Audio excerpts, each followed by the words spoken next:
They didn't know my name was on the lease of the building where they held their meetings. They walked in every Tuesday night thinking they owned that room. They didn't know they were sitting in mine. But I'm getting ahead of myself. I was 19 years old when my father told me I had 24 hours to get out of his house. Not because I'd done something violent, not because I'd broken the law, because I had dropped out of college after one semester, and in his mind, that was the same as announcing I intended to be a failure for the rest of my life. He didn't yell. That was the thing about my father. He never yelled. He just went very quiet and very cold, the way a room gets when someone opens a window in January, and he said, "If you're not going to do this the right way, you're not doing it here." My mother was standing at the kitchen counter when he said it. She didn't turn around. I had a duffel bag, $430, and a phone with a cracked screen. I also had a reason I hadn't told either of them yet, a reason I was terrified to say out loud because I knew it would make everything worse. I was 10 weeks pregnant. The boy, and he was a boy, 20 years old and already halfway out the door, had stopped returning my calls 3 weeks earlier. I'd left him 7 voicemails. The last one I didn't even finish. I just hung up halfway through and sat on the bathroom floor of my dorm room and understood, in the specific, quiet way you understand things that are too large to feel all at once, that I was going to be doing this alone. I didn't tell my parents about the pregnancy when I left. I just picked up the bag and walked out, and my father closed the door behind me before I reached the end of the driveway. My grandmother lived 40 minutes away in a house that smelled like cedar and old paperbacks.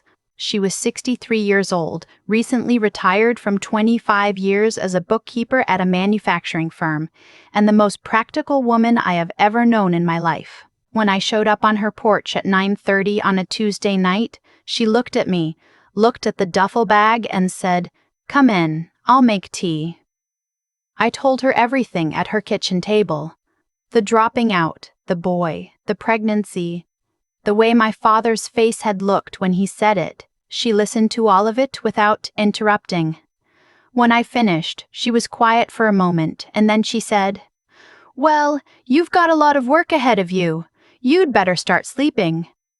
She gave me her spare room, the one with the yellow curtains, and I slept for 11 hours straight. That was the beginning. My grandmother had a rule: you were allowed exactly 1 day to feel sorry for yourself, and then you had to make a plan. She wasn't cruel about it. She would sit with you during the 1 day. She would bring you soup and let you cry and not say anything unhelpful. But when you woke up the next morning, she expected you to be thinking forward. I spent my 1 day, and then I made a plan. The plan was small at first. Get a job, save money, figure out health insurance, prenatal appointments. There was a community health clinic 12 minutes from her house, and the woman at the front desk, a heavy-set woman named Beverly who wore the same silver hoop earrings every single day, became one of the most important people in my life for the next 8 months without either of us ever fully realizing it. I got a job at a copy and print shop downtown, the kind of place that does business cards and wedding programs and last-minute flyers for local events. The owner, a quiet man in his late 50s who went by Mr. Fairbanks, didn't ask me why I needed the job or comment on the fact that I was visibly tired during my interview. He asked me if I could learn the laminating machine, and I said yes, and that was that. I learned the laminating machine. I learned the large format printer, the binding equipment, the layout software. I stayed late without being asked. I came in early. Mr. came in. Fairbanks noticed, the way quiet people notice things, not by saying much, but by giving me more responsibility and a small raise at the 3-month mark, which I had not expected. My son was born on a Thursday in late spring. My grandmother was in the delivery room. My parents were not there because they did not know. I had not told them, and they had not called. His name is Elliot. He had my grandmother's eyes from the very first day, this wide, considering look, like he was already deciding what he thought about everything. I went back to work 6 weeks later because I didn't have another option, and my grandmother watched Elliot while I worked, and we fell into a rhythm that was exhausting and unglamorous. And also, I realized only later, one of the most quietly structured and purposeful periods of my entire life. There was no room for anything that didn't matter. Every hour counted. Every dollar counted. There was something clarifying about that, even when it was hard. It was Mr. Fairbanks who first said it to me. I was 21. Elliot was almost 2. And I had just redesigned the entire layout system for how we organize custom orders, because the old method was losing us time on rush jobs. Mr. Fairbanks had watched me do it, and one afternoon when we were closing up, he said, "You have a head for systems. You ever think about going back to school?" I laughed. Not unkindly, just the laugh of someone who can see about 15 reasons why a thing isn't possible. He said, "What did you study before you left?" I said, "Business, for 1 semester." He said, "So you don't know yet if you'd like it." I didn't have an answer for that. I thought about it for 2 months. I looked up the community college program, then the 4-year program at the state university nearby, then their business school evening schedule. I ran the numbers on tuition versus what I was making. I talked to my grandmother about it at the kitchen table, late at night after Elliot was asleep, and she listened the same way she always listened. Not telling me what to do, just asking questions until I had thought it through out loud. I enrolled part-time that fall. It took me 4 years instead of 2 because I was working and because Elliot got sick twice, with the kind of sick that requires you to miss things, and because in my 3rd year my grandmother had a minor heart procedure and I cut back on classes for 1 semester to be available to her. I didn't resent any of it. Those were just the facts of the situation. I graduated on a Saturday morning in May. My grandmother sat in the 3rd row and wore her good blue coat. Elliot, who was 6 by then, sat next to her and fell asleep on her shoulder before they called my name, and she had to nudge him awake so he could see me walk across the stage. I started at a commercial real estate firm as a junior analyst 2 weeks later. Not glamorous work. A lot of spreadsheets, a lot of market reports, a lot of sitting in meetings trying to understand the difference between what people said and what they actually meant. I was good at the technical side, but I was better at the people side, which surprised me because I had always thought of myself as someone who preferred the numbers. Turns out I had just spent a long time watching how people made decisions when the stakes were real, and that had taught me something. My grandmother told me around this time that she had started putting money away for me when Elliot was born, a little every month, from her retirement income.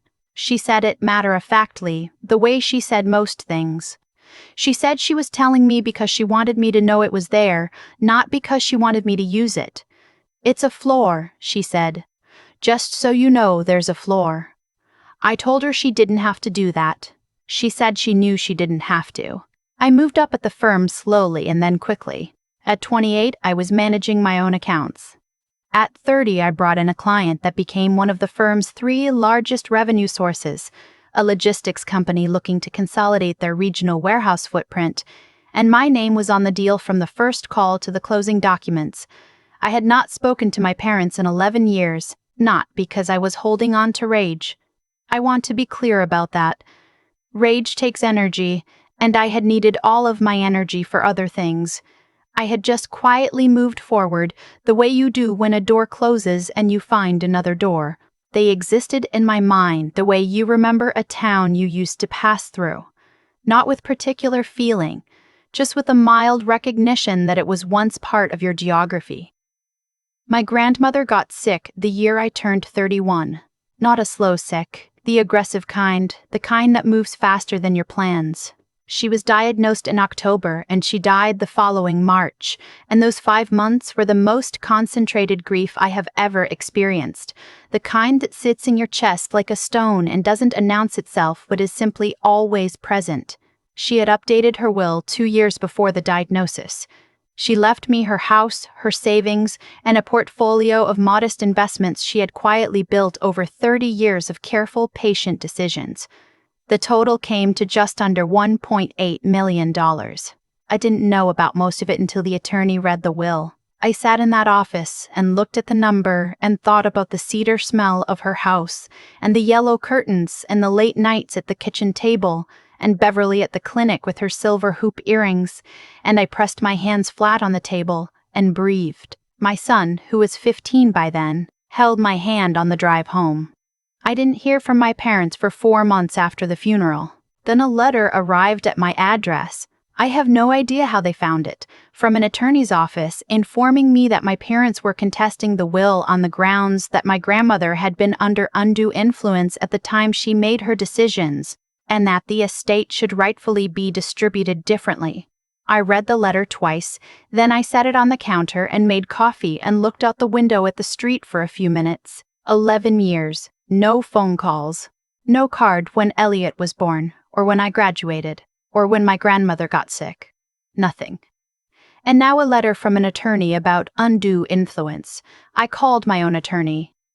I had one by then, a practical woman named Miss Practical Cardwell, who had handled several of my real estate transactions and did not waste words, and I read her the letter over the phone. She was quiet for a moment, and then she said, "Do you want me to handle this?" I said yes, what my parents apparently did not know. And I genuinely do not understand how they did not know this, given that it had been reported in the local business press and was findable in about 30 seconds online, was that in the previous 18 months, I had quietly acquired 4 commercial properties in the city where they lived, including the building that housed the community center where my father ran his weekly business networking group, a thing he had been doing for 20 years and considered, as far as I could tell from what other people had mentioned over the years, a significant part of his identity. He was, in other words, a tenant in a building that I owned. He had been for about 8 months. I did not know this when I bought the property. I want to be honest about that. I knew the building, I knew the numbers, I knew the location. I did not know my father was meeting there every Tuesday night until Ms. Cardwell mentioned it in passing during our second call about the will contest, when she was going over what she'd found in her background research. I was quiet for a moment. Then I said, "That's interesting." She said, "Yes, it is." Neither of us said anything further about it. The mediation was scheduled for a Thursday morning in February. It was held in a conference room on the 14th floor of a downtown office building, the kind of room with a long table and a view of the city and water in a pitcher that nobody drinks. I arrived 8 minutes early. I was wearing a gray suit that I had bought for a client presentation and a pair of low heels and my grandmother's small gold earrings, the ones she wore on occasions she considered worth dressing for. My parents' attorney came in first, before my parents. He was a compact, efficient-looking man in a dark jacket who was looking down at his phone when he pushed through the door, and when he looked up and saw me sitting at the table, there was a pause. He knew me.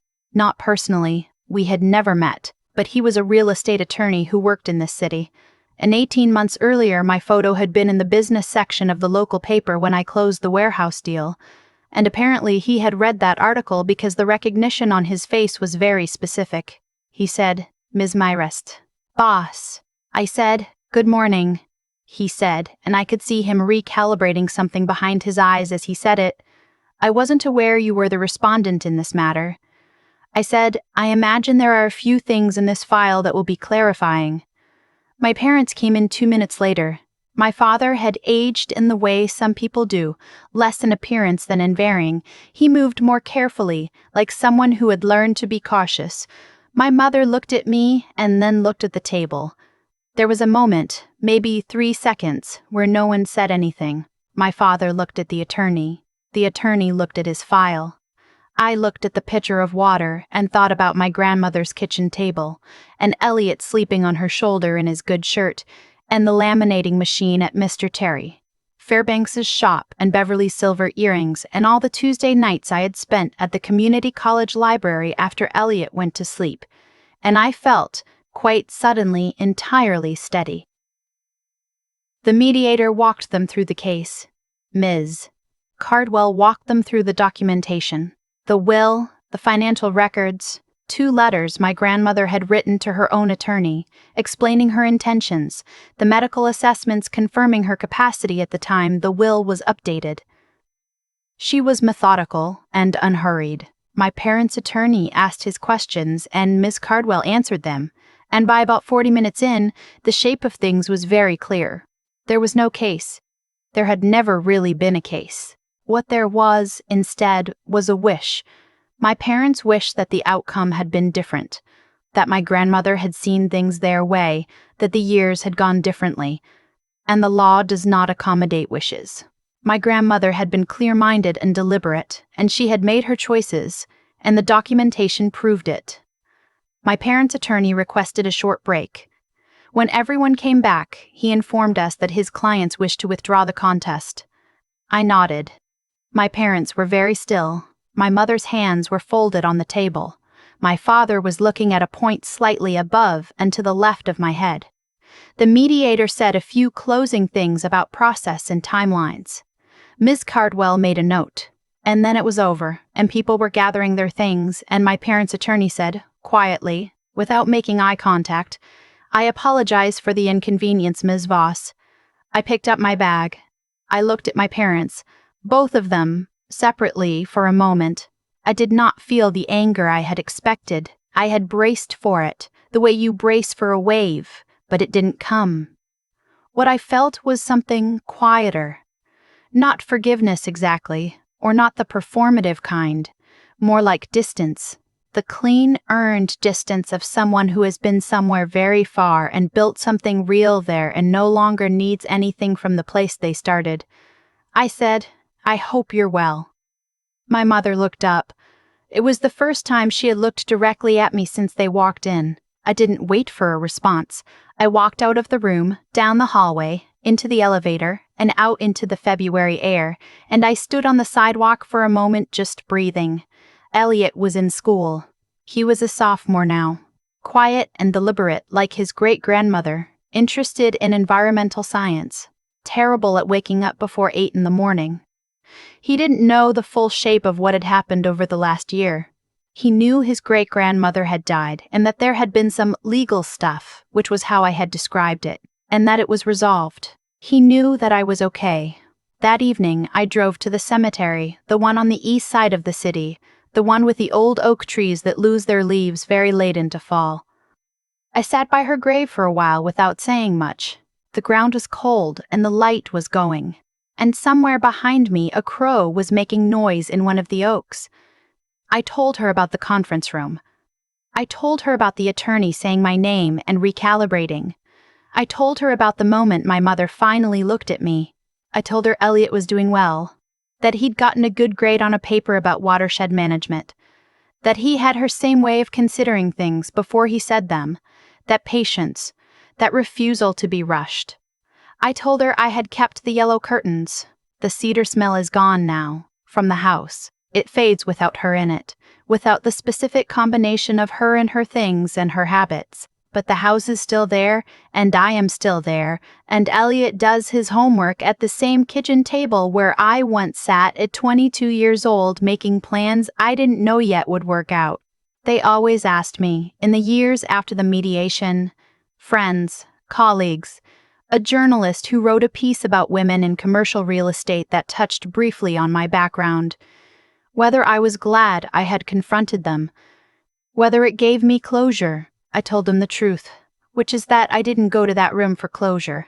I went because someone had tried to take something that my grandmother had given me, and that wasn't something I was going to allow. The steadiness I felt in that room didn't come from seeing my parents' attorney scramble, or from watching my father look at a point above my head. It came from knowing, very precisely, what I was worth and what I had built and who had helped me build it. That was what my grandmother gave me. Not just the house, not just the number in the estate documents. She gave me a floor, and then she watched me build the rest. I still have Beverly's number in my phone. I texted her when it was all over just to say the legal thing had resolved. She texted back 2 words, of course. Mr. Paquet, Fairbanks retired last year. I went to his retirement party, held in a banquet room above an Italian restaurant, and I brought Elliot. And Mr. Fairbanks shook Elliot's hand very seriously and said, "Your mother is the best person I ever hired." Elliot looked at me and then looked back at Mr. Fairbanks and said, "Yeah, I know." I drove home that night with Elliot in the passenger seat, his window cracked even though it was October, the radio on low. He fell asleep before we got to the highway, the same way he used to fall asleep as a small boy, all at once, like a light being switched off. I drove the rest of the way in the quiet. It was enough. It was more than enough. It was, if I am being honest with myself, in the way my grandmother always required, exactly what I had been working toward since the night I showed up on her porch with a duffel bag and a cracked phone and a life that had not yet decided what it was going to be. She opened the door before I could knock. I've always thought about that. I was standing on the porch trying to figure out what I was going to say, and the door opened, and there she was. She always knew when I was coming. People ask me sometimes if I think about what would have happened if my parents hadn't made that choice. If my father hadn't gone cold and quiet and closed the door behind me before I reached the end of the driveway. I think about it less than they expect me to, because the honest answer is that I don't know who I would have become if that door had stayed open. I only know who I became after it closed. There's something that happens when you are left with no option except forward. You stop debating the question of whether you can do it. There's no room for that debate anymore. You just do the next thing, and then the thing after that, and somewhere in the middle of all that doing, you become someone who knows, in a very specific and unshakable way, what they are capable of. My grandmother understood this. She didn't rescue me from difficulty. She gave me a place to stand while I worked through it, which is a completely different thing, and a much more valuable one. I think about what she saw in me that I couldn't see in myself at 19, sitting at her kitchen table at 10 o'clock at night with a cracked phone and no plan. She never told me she believed in me in any dramatic way. She just kept asking forward-facing questions. What are you going to do next? What do you need to make that possible? How long will that take? She treated my future like a fact that hadn't happened yet, not like a hope that might not. That distinction changed everything about how I moved through the years that followed. The mediation wasn't about justice, not in the theatrical sense. My parents sat across from me with an attorney who already understood the situation the moment he said my name, and what I felt in that room wasn't triumph. It was something quieter and more permanent. It was the feeling of knowing that the story their absence had tried to write about me. The story of someone who couldn't, who wouldn't, who had made herself too difficult to love, had been answered by 12 years of evidence to the contrary. Not for them. For myself. That's the thing about integrity. It doesn't perform, it just accumulates. Every day you show up and do the work and make the honest choice and keep going past the point where it would be easier to stop, it adds to something that eventually becomes structural. It becomes the thing you stand on when the ground shifts. Elliot is the best argument I have for any of this. He grew up watching me work, watching me lose sometimes and keep going, watching me treat people, Beverly, Mr. Ducand, Fairbanks, the colleagues and clients who came later, with the same basic seriousness and respect regardless of what they could do for me. He learned something from that, not because I lectured him about it, but because it was just the texture of our daily life. That's how values actually transfer. Not through instruction, but through repetition, through watching someone live a certain way over a long period of time. My grandmother gave me a floor. What I've understood, only fully in the years since she's been gone, is that what she was really giving me was a demonstration. This is how a person builds something. This is how you treat people. This is how you keep going. Watch and then go do it yourself. I kept the yellow curtains. Elliot does his homework at her kitchen table. Some things are worth carrying forward exactly as they are.